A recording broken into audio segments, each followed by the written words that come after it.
Steve just told me we have to remove the keyboard. There's just too many buttons. How about a click wheel? No, there's too many buttons on the click wheel. Let's go with a multi-touch display. Oh, alright, sounds good. Okay, now that Steve's gone, let's remove the home button. Okay, we don't need any more buttons, alright? Touchscreen is the future. Oh, okay, sounds about right. Okay, how about we come up with some more buttons? Wait, what? I think people would rather have a customizable, multifunctional button, don't you? I thought that the home button was customizable. Oh, shut your mouth. Let's just do it. Okay, action button it is. You know, I think we should have a capture button as well. Okay, Tim, you just want to put a QWERTY keyboard back on this thing? Well, Mr. Mobile is selling those accessories. We could probably sell the same thing for twice the price. Okay.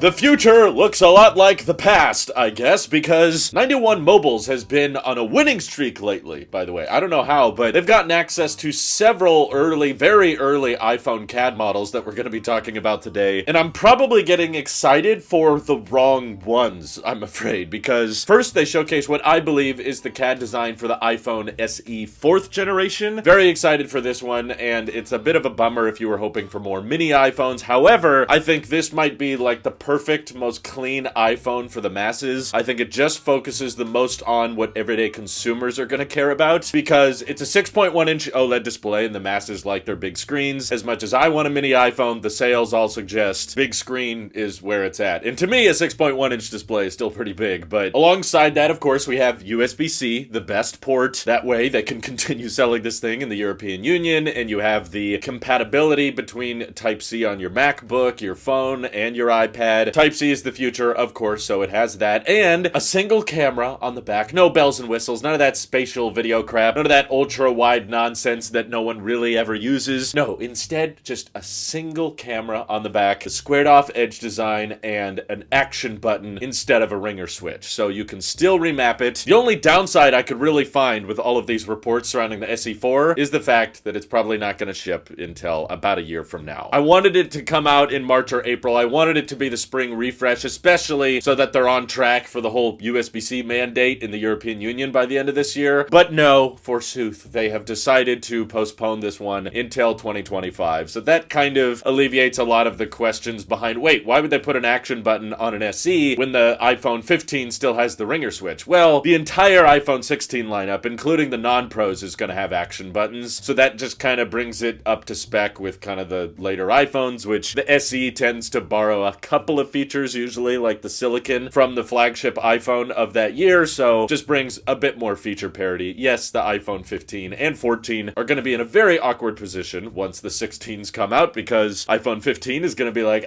we have better cameras and brighter displays and, you know, dynamic islands, but do you still want the ringer switch? And then the iPhone 14 will be the weirdo in the corner that still has a lightning port. I guess if you lightning diehards still want an option, iPhone 14 should be relatively cheap, or hopefully completely discontinued by the time the iPhone SE4 launches, which will, similar to the iPhone 14, just have a standard notch, no dynamic island, no bells and whistles. It's just gonna be probably around $500 with an OLED display, with a modern day chip, and a mappable action button, Type-C, one camera that'll probably be fantastic. To be completely honest, it sounds like the perfect phone for my wife. She's still rocking the iPhone 10. She doesn't want to upgrade, but it's slowing down and having more issues as time goes by. So I'm hoping that the iPhone 10 will be like completely dead right around the time the SE4 comes out, and you guys can help me sell her on it. But then, of course, the other render that 91 Mobiles just published is on the iPhone 16 Pro, and they're doubling down on the action buttons on this as well. Not only are they making the action button a little bit longer, a little bit bigger than it is on the 15 Pro, not sure if I like that, but they're also showcasing the new capture button that's been rumored for a while. And no, none of these things are confirmed, of course. Everything could change because we're talking about unreleased products. These are all rumors, guys, but personally, I believe both of these. I think the CAD files are legit. And what they reveal is, once again, Apple is not redesigning the camera bump. Big bummer, because that's probably my least favorite part of the iPhone's current design. I want a pixel visor design so the wobble stops. The cases do not stop the wobble, people. The camera bumps are just way too thick. The case doesn't even solve it, but the capture button absolutely sounds like, to me, an Apple-esque feature. Every year, it seems like the iPhone is becoming becoming more and more of a camera, less and less of a phone, and to have a dedicated button that is solid state, which means it can register like different levels of pressure sensitivity, and there's going to be a little trackpad on it so you can zoom in and out, hold down to focus, hold down a lot more to take the actual picture. Who knows what other great software implementations are going to bake into this button. Just comes up with another reason for people to consider opting for the Pro instead of the regular 16s, which will probably be another one of those decoy models. It's like the entire reason they make it is to make you feel like, well, it's not that much more to get a Pro, so I might as well get a Pro. Seem to have worked with the iPhone 15 series. The 15 Pros have been selling great, and the regular iPhone 16s are still going to be 60 hertz, which ticks off a lot of the tech community, but average consumers don't care. But the main reason I'm a little bit concerned with all of these growing buttons on the 16 Pro series is not being able to tell exactly which button is doing which when you're pulling your phone out of your pocket. Like, I really appreciate the action button on my 15 Pro. Because it's so much smaller than the volume buttons, it's very easy to tell. Without looking at the phone, I can just rest my fingers on the side and know exactly which button is going to activate the camera, because that's what I set mine to do. So by the time I pull it out of my pocket, it's ready to shoot. But with that 16 Pro leaked design, I don't know, like, the action button looks very close in size to the volume button. I feel like my finger would have a harder time telling which button is which. And also, just aside from that, on the design point of view, it looks like you got 3 buttons on the side, and they're all fairly similar to each other, but the volume buttons are like slightly closer together, and the action button's just a little bit further away. Kind of throws off my OCD, which I don't think I have any. You should have known based on the boxes on the wall, but still, I use those buttons on my phone a lot, so I'm curious if Apple could come up with a better way to help you differentiate the action button, whether that's giving it a colored accent or maybe a little bit of texture so it feels different in the pocket. But I will admit, it's pretty funny seeing Apple get rid of buttons and get rid of keyboards for all these years with their multi-touch displays and the iPad, slowly to just bring everything back. Now with the Magic Keyboard for iPads, and of course the growing spread of action buttons coming to the cheap iPhones, the high-end iPhones, and the highest-end iPhones getting a dedicated camera button that can do all these fancy dynamic things. Yeah, Apple's bringing retro tech back after YouTube Originals canceled the show. But what do you guys think of these leaked renders? Feel free to let me know your thoughts down in the comments below. And thank you to everybody supporting this channel directly. Seriously, helps us out a ton, as does just watching these videos. So thanks again. This is your Apple Sheep here, and I will see you all in the next one.